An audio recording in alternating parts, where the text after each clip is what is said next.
बच्चों, स्वागत है आपका मेरे यूट्यूब चैनल पे। आज हम शिक्षा निदेशालय द्वारा दी गई क्लास 6 की वर्कशीट 20 डिस्कस करेंगे, जिसका सब्जेक्ट है हिंदी। साथ ही हाथ बढ़ाना चैप्टर का नाम है और भाग 2 आज हम डिस्कस करेंगे। डेट है इस वर्कशीट की 3 दिसंबर 2020। यहाँ पर आप अपना नाम लिखेंगे बच्चों। यहाँ पर आप अपने कक्षा अध्यापक का नाम लिखेंगे। तो बच्चों, वर्कशीट को स्टार्ट करने से पहले जल्दी से आप मेरे चैनल ऋषभ कंप्यूटर क्लासेस को सब्सक्राइब कर दें, ताकि जब भी मैं नई वीडियो डालूँ उसका नोटिफिकेशन आपको तभी की तभी मिल जाए बच्चों। और सब्सक्राइब करना ना भूलें, जिससे मेरी जो व्यू है जल्दी से जल्दी 30K तक पहुंच जाए बच्चों। तो देखते हैं आज की वर्कशीट। पिछली कार्यपत्रक में हमने पढ़ा कि साथी हाथ बढ़ाना नामक गीत के गीतकार साहिल लुधियानवी जी ने एक गीत में मिलकर काम करने के महत्व को बताया है। तो जो हमारी जो पिछले वर्कशीट में हमने क्या पढ़ा था, साथी हाथ बढ़ाना जो गीत था, उसके जो गीतकार थे साहिल लुधियानवी जी, उन्होंने क्या बताया था कि मिलकर काम हमें करना चाहिए। उसके महत्व के बारे में हमें बताया था। उन्होंने बताया कि मेहनत करने वालों ने जब भी मिलकर काम किया है तो सागर ने भी उनके लिए रास्ता छोड़ दिया है और पहाड़ों ने भी मेहनत करने वालों के आगे अपना माथा झुकाया है। तो उन्होंने क्या कहा, जब भी हम मिलकर काम करते हैं तो जो सागर है, मतलब जो बड़े से बड़ी मुसीबत भी होती है, बड़े से बड़ा जो काम होता है वो भी क्या है, और पहाड़ों जैसा जो मुश्किल काम है वो भी क्या होता है, छोटा बन जाता है और हम अपना कार्य सफलतापूर्वक कर पाते हैं। तो देखते हैं आज की वर्कशीट में हम आगे इस गीत को। साथी हाथ बढ़ाना, मेहनत अपने लेख की रेखा, मेहनत से क्या डरना। तो इसमें क्या कहा गया है कि हम अपनी मेहनत से ही अपने हाथ की रेखा लिख सकते हैं और हमें मेहनत से बिल्कुल भी डरना नहीं चाहिए। अगर हम मेहनत करेंगे तो हमें सफलता जरूर मिलेगी। कल गैरों की खातिर की, आज अपनी खातिर करना। तो इसमें कहा गया कि जो गैर मतलब अंग्रेजों के लिए, कि जो पहले हमने किसके लिए की थी, अंग्रेजों के लिए की थी। हमने अंग्रेजों के लिए हम अधीन काम करते थे, आज हम अपने लिए करेंगे और अपने देश को ऊंचाइयों तक पहुंचा देंगे। अपना दुख भी है एक साथी, अपना सुख भी है एक। तो इसमें क्या कहा गया कि हमारे जीवन में क्या सुख और दुख लगे ही रहते हैं, हमें सुख और दुख से घबराना नहीं चाहिए। अगर सुख है तो दुख भी आएगा और दुख है तो सुख भी आता रहता है बच्चों, लेकिन इससे हमें घबराना चाहिए और हमें लगातार अपनी मंजिल, सच की मंजिल, अपना रास्ता नेक साथी हाथ बढ़ाना और हमें अपनी मंजिल की तरफ आगे बढ़ते रहना चाहिए, क्योंकि और हमें अपना जो रास्ता है वो नेक इरादों के साथ आगे बढ़ना चाहिए, तभी हम अपनी मंजिल तक पहुंच पाएंगे। एक से एक मिले तो कतरा बन जाता है दरिया। तो इसमें कहा गया कि अगर छोटे से छोटा अंश या बूंद भी मिले तो क्या बन जाता है, एक बहुत बड़ा दरिया हमारे सामने बनकर आ जाता है। एक से एक मिले तो जरा बन जाता है सहरा, और छोटे से छोटा अंश या जरा भी मिले तो क्या बन जाता है, एक सहरा का निर्माण कर देता है। एक से एक मिले तो राई बन सकती है पर्वत। अब आपने देखोगे राई की छोटी छोटी से पॉइंट की फॉर्म में होती है, तो इससे कहा कि छोटी से छोटी राई भी मिल जाए तो किसका निर्माण करती है बच्चों, एक पर्वत या पहाड़ का निर्माण कर देती है। एक से एक मिले तो इंसान बस में कर ले किस्मत, साथी हाथ बढ़ाना।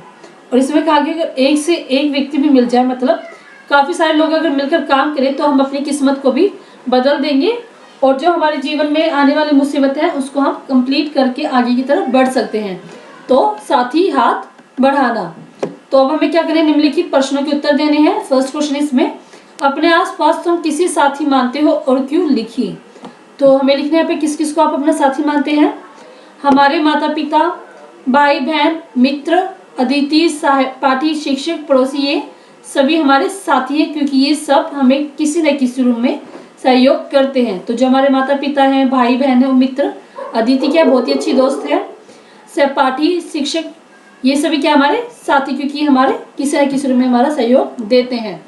नेक्स्ट है बच्चों, तो लाइक जरूर करते रहे और सब्सक्राइब कर दे जल्दी से मेरे चैनल को। ठीक है, नेक्स्ट हम देखते हैं, आपके घर में मम्मी और पापा क्या क्या काम है, क्या वे एक दूसरे के हाथ बटाते हैं। पापा और माँ को बहुत से काम करने होते हैं। जहाँ एक और पापा कार्यालय जाते हैं, वही माँ घर की सफाई, खाना बनाना, कपड़े धोना, खरीदारी करना और कई छोटे बड़े कामों की जिम्मेदारी अपने ऊपर लेती है। ये आपके घर में भी होता होगा कि पापा कार्यालय जाते होंगे, अगर मम्मी अगर वर्किंग है तभी वो घर के काम, साफ सफाई के सारे काम करती है। और क्या एक दूसरे की वो मदद करते हैं, तो आप लिखेंगे हाँ, वे एक दूसरे की का हाथ बटाते हैं। हाँ, जो मम्मी पापा एक दूसरे का हाथ बटाते हैं बच्चों। ठीक है, नेक्स्ट क्वेश्चन इसमें देखते हैं, यह गीत किस फिल्म का, क्या आपने ये फिल्म देखी है। तो देखते हैं, यह गीत नया दौर फिल्म का है। हाय मैंने ये फिल्म देखी है। तो ये बहुत ही अच्छी मूवी थी। इसमें क्या है, नया दौर में जो गीत कब आता है, जो बहुत सारे लोग क्या करते हैं, जो पुरानी कच्ची सड़क होती है उसको पक्की सड़क बनाते टाइम ये गाना हमारे इस मूवी में आता है। तो आप ये देखना गाना और ये फिल्म भी देखना, बहुत अच्छी फिल्म है। नेक्स्ट हम देखते हैं, इस गीत की किन किन पंक्तियों को आप अपने आसपास की जिंदगी में घटते हुए देख सकते हो। तो गीत की बात की गई तो गीत हमारा सारा आएगा इसमें जो अब तक हमने पढ़ा है, तो इसकी हम पंक्ति लिखते हैं।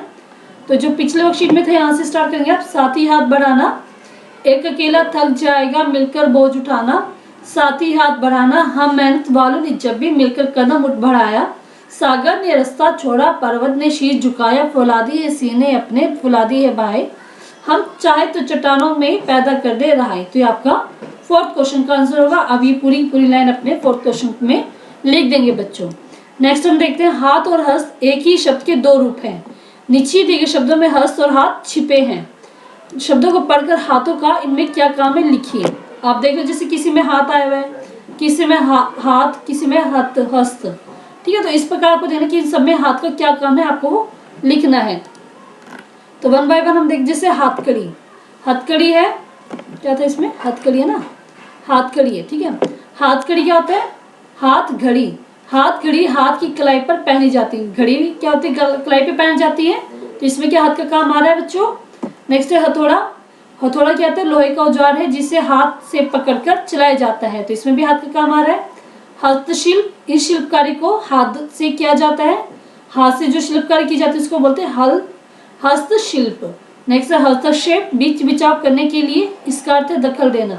तो इसमें भी क्या हाथ आ रहा है, क्या बीच में दखल दे रहे हैं। ठीक है, निहत्था, जिसमें हाथ में कोई हथियार न हो। तो इसमें भी हाथ आ रहा है, निहत्था जिसके हाथ में कोई भी हथियार न हो। हथकंडा, किसी कार्य को पूरा करने के अनुचित तरीका, ठीक है, अपनाने का हथकंडा कहा जाता है। इसमें भी हाथ का कार्य है आएगा। ठीक है, इसमें भी हाथ का कार्य है बच्चों।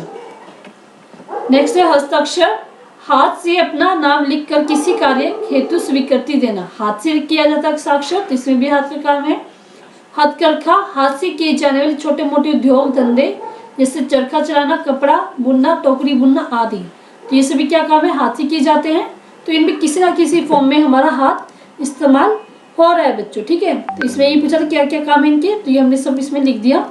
तो पूरी वर्कशीट बच्चों कंप्लीट हो गई है। अगर आपको ये वर्कशीट समझ में आई, अच्छी लगी है, तो इस वीडियो को लाइक करना ना भूलें।